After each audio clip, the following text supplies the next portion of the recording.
Brian actually lived next door to this house, and this house behind me was Brian's project. He was working on fixing it up and restoring it.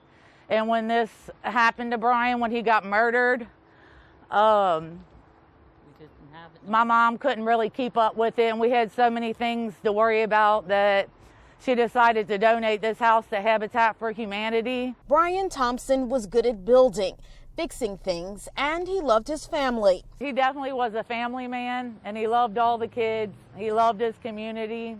He definitely was a hard worker. Lower Price Hill is where Brian lived on Store Street, and the community he loved is also where he died.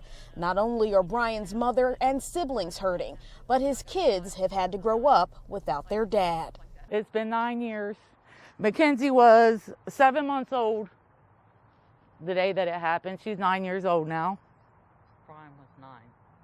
His son was 9 years old. He actually just turned 18. It's an everyday struggle for our whole family, not just me. I have 6 children. You know, I don't want to die knowing that his case has not been solved for his children. I don't want them to think that someone got by with murdering their father. Brian literally did nothing wrong and was murdered across the street from his own house. CPD Detective Bill Hilbert has been in the homicide unit for 20 years. This happened on June 24th, 2012. We had a report of 2 people shot that survived and 1 person deceased at the scene. And Hilbert remembers the details like it was yesterday. Through the course of the investigation, which it was extremely complicated because there was many moving parts to it, there was a crap game going on down here at the corner. So we had 2 people that robbed a crap game, nothing to do with our homicide. We had 2 people that came down and shot up the crap game, injuring 2 people, sending them to the hospital. And when they fled the scene, Brian Thompson was in his vehicle driving in a direction toward the middle of the street, where toward the end of the block, and he was actually directly across from his residence. He, right when he heard the shooting, he advised his family, got them all inside. We believe that the 2 shooters approached the car.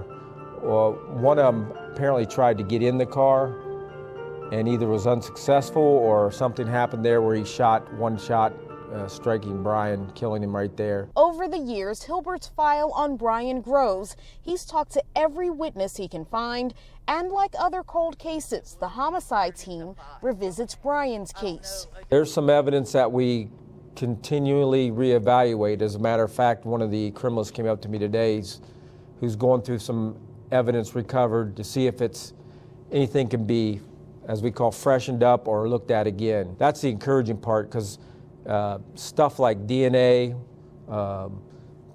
fingerprints, other types of things that are not identified back then, if you resubmit them, there may be somebody in the system by then. Hilbert is hoping someone will identify the 2 people responsible for the shooting.